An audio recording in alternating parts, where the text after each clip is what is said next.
그건 미안한데요. 근데 무언가를 정당화하고 합리화하는 게 아니라 제대로 사과하기 위해서는 여러 가지 방법이 있다고 합니다.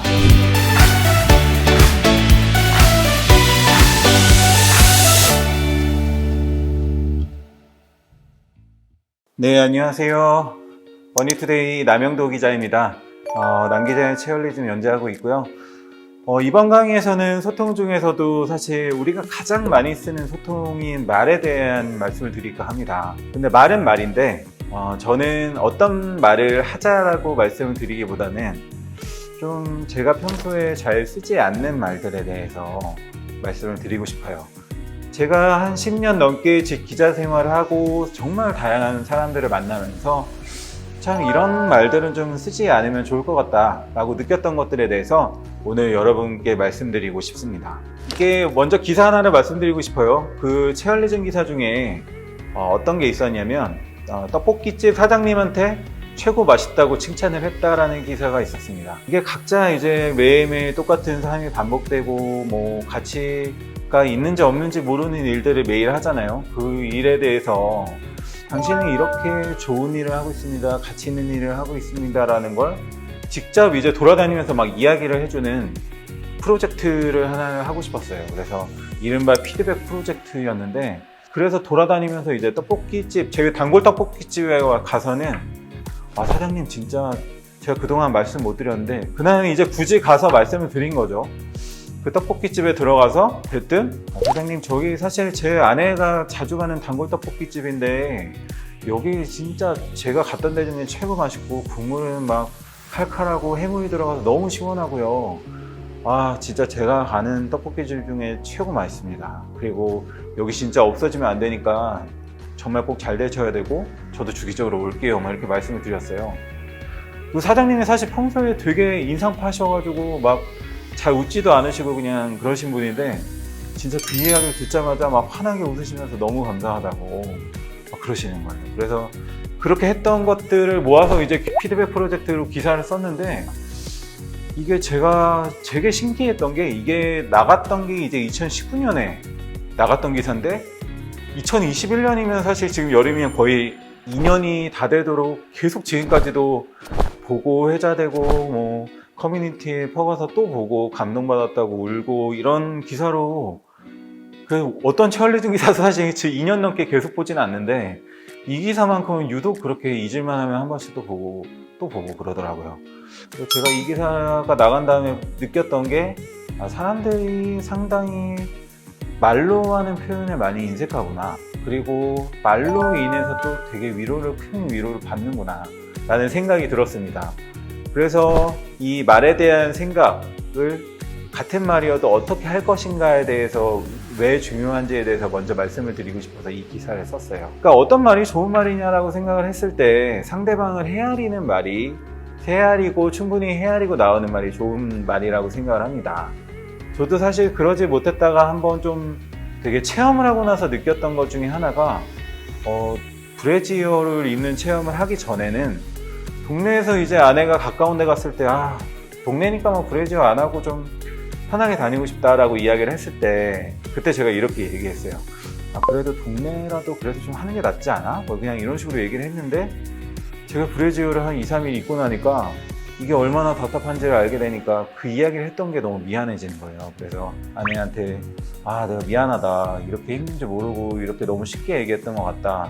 그러니까 아내가 공감해줘서 되게 고맙다, 좋다고 이야기를 하더라고요. 상대방을 헤아리면서 하는 이야기가 정말 마음을 따뜻하게 위로하고 힘이 나게 해주는 그런 말이라고 말씀을 드리고 싶습니다. 그러니까 어떻게 하면 우리가 같은 말을 해도 좀 더 섬세하게 배려할 수 있을까를 생각을 하는 거는, 사실 제가 앞에서 말씀드린 것처럼 위로나 힘이 되기 위한 것도 있지만 그보다는 상대방에게 상처를 주지 않게 하기 위한 목적이 훨씬 더 중요하다고 생각을 합니다.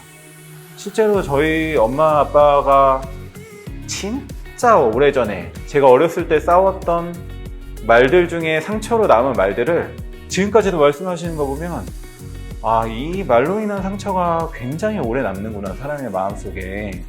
누군가와 이제 이야기를 나눌 때 상당히 좀 위로가 되고 싶고 이랬을 때 힘내, 이해해 나 네 말 이해해, 힘내, 이런 이야기들 많이 하잖아요. 그 말에 대해서도 한번 좀 생각을 해봤으면 좋겠어요. 예전에 그 한강다리에 설치되어 있는 그 위기 응급전화 중에 한국생명의전화라고 있어요. 그래서 한강 교량마다 이제 혹시나 그 극단적인 선택을 하시려고 오신 분들이 전화를 할 수 있게끔 상담해 줄 수 있는, 언제든 열려있는 그 24시간 전화입니다. 근데 그 상담원님이 그런 말씀을 하시는 거예요. 상담사님이 어떤 이야기들 하시나요? 이렇게 여쭤봐요. 되게 많이 힘드신 분들일 거잖아요, 마음이. 그러면 의외로 제가 이랬고요 저랬고요 이야기 하실 것 같은데 그러지 않으신대요. 그래서 구구절절 의외로 말하지 않고 그냥 우시는 분들이 많다고 합니다. 우실 때 제가 힘내세요 이렇게 말씀하시는 게 아니고 뭐라고 하시냐면, 선생님이 얼마나 힘드셨어요. 그냥 우세요. 실컷 우세요. 그냥 실컷 울라고 이야기를 한다고 합니다. 그러면은 실제로 상당히 많은 분들이 죽으려고 이제 오셨다가도 그렇게 전화해서 아무 이야기도 안 하고 그냥 뻑뻑 우시다가 충분히 다 우신 다음에 이제 기분이 많이 나아졌어요 이러고 그냥 돌아가시기도 한다고 합니다. 또 코로나19 때 혹은 화재나 재난 상황에서 가장 많이 하는 얘기 중에 하나죠. 소방관님, 간호사님, 당신이 영웅입니다. 그런 이야기 많이 하잖아요. 근데 사실 영웅이라는 말은 너무 좋은 말이잖아요. 한편으로는 그런 거더라고요. 이게 영웅이라고 이야기를 하면서 당신이 힘든 건 알아서 감수해라. 혹은 그냥 그러니까 감내해라. 혹은 그렇게 힘든 상황이나 환경이나 처우가 있더라도 그냥 영웅이라는 말 때문에 쉽게 꺼내지 못하게 하는 그런, 어떻게 보면 좀 부담이 되는 말이라고 말씀을 많이 하셨습니다. 사실 가만히 들여다보면은 이분들은 영웅이기 이전에 그냥 한 사람이고 또 돈을 받는 직업이고요. 돈도 충분히 받아야 되고 그렇게 말씀을 하시는 거예요. 그래서 우리는 기브 앤 테이크를 바라지 그냥 무조건적으로 영웅이라고 축혀 세우는 건 바라지 않습니다. 또 제가 좀 이거는 평소에 그냥 별로 좋아하지 않는 말 중에 하나가 그때까지만 참아, 이 말을 별로 좋아하지 않습니다. 이 말을 싫어하게 된 이유 중에 하나는 제가 정말 가까웠던 사람들의 죽음을 경험하면서부터 이 말을 쓰면 안 되겠구나라는 생각을 했어요. 실제로 제가 같이 일을 했던 그 동료 기자 중에 한 명은 어느 날 갑자기 자다가 심장마비로 사망을 했어요. 이 친구는 사실 되게 열심히 일하고 평소에도 뭔가 묵묵히 참아가면서 이렇게 일하고 그렇게 했던 친구였는데, 그 친구가 그렇게 하루아침에 건강했던 친구가 가는 걸 보고 그런 생각이 들었습니다. 왜 참아야 될까? 그 행복을 우리는 어떤 행복이 언젠가는 오기 위해서, 그 결과를 위해서 참아야 된다는 생각을 하는데 도대체 그건 언제 찾아오고 언제까지 참아야 될까라는 생각이 드는 거예요. 우리는 무수히 긴 과정을 살고 있고 결과를 얻는 건 굉장히 한순간이기 때문에 그 과정에서 행복을 다 찾았으면 좋겠다라는 생각이 드는 겁니다. 그래서 제가 좋아하는 영화 중에 하나, 곰돌이 푸 영화가 있는데 거기에 아주 명대사가 있습니다. 주인공한테 이렇게 물어봅니다. 무슨 요일이지? 했을 때 주인공이 오늘이야 라고 했을 때 내가 가장 좋아하는 날이네, 이렇게 이야기를 하는 겁니다. 우리는 어떻게 보면 매 순간 무수히 많은 오늘을 충실히 살아가면서 그 행복을 즐길 수밖에 없게 되는 거죠. 그리고 이거는 제 관심사 취재 주요 분야인 장애인분들의 문제에 대한 부분인데, 그래도 요즘에는 많이 줄어들긴 했는데 또 많이 쓰는 표현 중에 하나가 장애를 극복했네요, 이런 표현을 많이 씁니다. 장애를 바라보는 관점에 대해서도 조금만 더 섬세했으면 좋겠습니다. 그러니까 이분들이 본인들이 특별하게 대우를 받아서 어려운 걸 극복하고 살아가야 되는 존재로 생각하는 게 아니라 그냥 누구나 그냥 동등한 기회를 갖고 장애인이더라도 무언가를 다 할 수 있고 그 안에서 할 수 있는 게 있고 또 없는 게 있겠지만 그래도 최소한 세상에서 동등하게 살아가는 사람 중에 하나로 바라봐 주길 바라더라고요. 뭔가 더 특별하게 대우를 한다든지 뭔가 어려움을 극복하는 대상이다라든지 그렇게 생각하지 않으셨으면 좋겠다. 좀 더 가벼운 걸로 가볼까요? 이제 흔히 누군가에게 얼평이라고 하죠. 얼굴에 대한 평가를 하는데 그 포털 사이트의 지식인 같은 데 보면은 되게 많은 것 중에 하나가 얼굴 고민이다, 얼평 좀 해주세요, 이런 이야기가 굉장히 많아요. 특히 10대들 사이에서 그런 이야기들이 많은데 이게 두 가지 측면에서 저는 생각해 보면 좋겠다고 생각을 합니다. 한 가지는 잘생겼다, 예쁘다라고 말하는 순간에 외모에 대해서 내가 그걸 계속 유지해야 된다라는 강박을 또 좀 심어줄 수 있는 말이라고 생각을 해요. 그게 혹시나 그런 말을 못 들었을 때 굉장히 속상해 한다거나 그렇게 할 수도 있는. 그리고 또 하나는 그 예쁘고 잘생긴 사람의 주변에서 그 말을 듣지 못한 사람들의 기분도 같이 생각을 해봤으면 좋겠어요. 왜냐하면 누군가는 바로 옆에서 이제 잘생겼다, 예쁘다라는 말을 듣는데 그렇지 못한 기분을 느꼈을 때 그 사람이 느낄 소외감이나 박탈감에 대해서도 조금만 눈을 돌려보면 생각해 볼 수 있지 않을까라는 마음에서 선정해 봤고요. 그리고 우리가 사과하는 법에 대해서도 상당히 좀 잘 못 쓰는 표현, 특히 제일 자주 쓰는 표현은 꼭 짚고 넘어갔으면 좋겠다는 생각을 해서 넣어봤습니다. 그건 미안한데요. 근데 뭐라고, 그러나 이렇게 구현하는 말들이 있죠. 무언가를 정당화하고 합리화하는 게 아니라 제대로 사과하기 위해서는 여러 가지 방법이 있다고 합니다. 근데 꼭 들어가야 되는 것 중에 하나는 뭘 잘못했는지 밝혀야 되죠.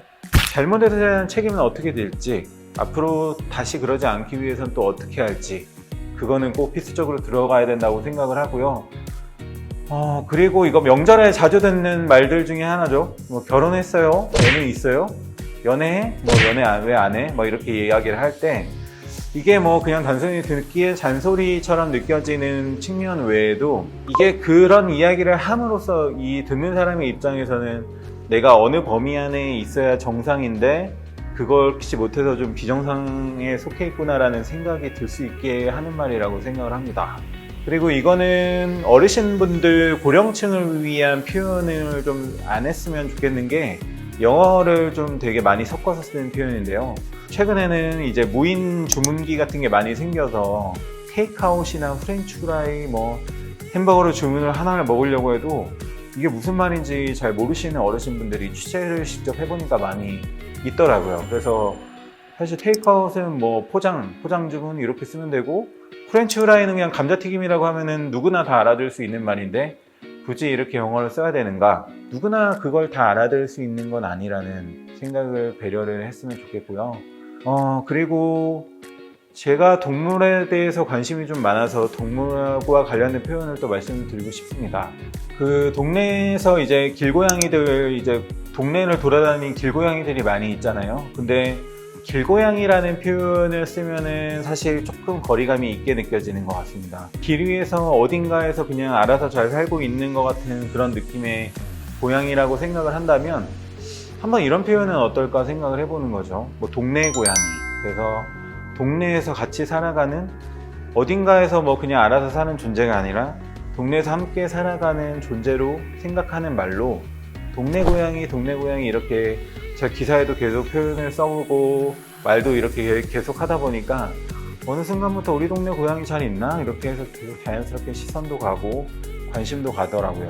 또 여름이기 때문에 또 성범죄가 많이 발생하는 것 중에 하나가 이제 또 불법 촬영에 대한 부분인데, 그 자주 쓰는 표현이 여전히 이거는 기사에서도 굉장히 많이 쓰이고 있어요. 몰래카메라나 몰카라는 표현입니다. 명확하게 이게 불법이라고 한다는 뜻을 담은 불법 촬영이라고 하는 그 표현을 정확하게 써주는 게 이 범죄의 심각성을 더 잘 드러내는 데 중요하다고 생각을 합니다. 특히 몰카라는 거는 우리가 불법 촬영뿐만 아니라 그냥 상대방을 그냥 장난치는 의도로 속이기 위해서, 특히 실제로 예전에 이경규 씨가 좀 이경규의 몰래카메라 이런 것도 많이 했었기 때문에 상대적으로 인식 자체가 여전히도 가벼운 느낌이 있습니다. 그러니까 결론적으로 말씀을 드리면은 제가 지금까지 좀 쓰지 않았으면 좋겠는 말들, 저도 써왔지만 중간부터는 이러면 안 되겠다라고 해서 쓰지 않기 시작한 말들, 여러 가지 말들에 대해서 생각해 봤으면 해서 좀 사례를 여러 가지를 들어드렸는데요. 이 말들은 사실 누군가를 위해서 쓰는 말이기도 하지만 결과적으로 보면은 제 자신을 더 성장시킬 수 있는 그 관점을 성장시키고, 그 같이 살아가는 사람들에 대해서 좀 더 배려하고 섬세하게 존중하고 예의를 갖추는으로써 이 관점 자체에 대해서 더 성숙하고 깊어진다고 생각을 합니다. 그러니까 상대방을 위한 것뿐만 아니라 스스로를 위해서 쓰지 않는 말들이라고 생각을 해주시면 좋을 것 같고요. 그러니까 사실 이런 말은 또 누군가를 배려할 때 그에 맞는 또 말이 돌아오기도 하고, 그러면 그걸로 인해서 굉장히 말하는 것 자체에 대한 즐거움도 느낄 수 있기 때문에 이런 맥락에서 그동안 좀 아무 어떻게 보면 고민 없이 좀 무의식적으로 써왔던 말이 있다면 오늘부터는 어떤 말을 쓰지 않아 볼까라는 생각을 해보시면 상당히 상대방을 위해서 관계에 있어서도 그렇고 좋은 말들을 더 많이 쓰실 수 있지 않을까라는 생각을 하면서 강의를 마치도록 하겠습니다. 긴 시간 강의 들어주셔서 감사하고요. 저는 머니투데이 남영도 기자였습니다. 감사합니다.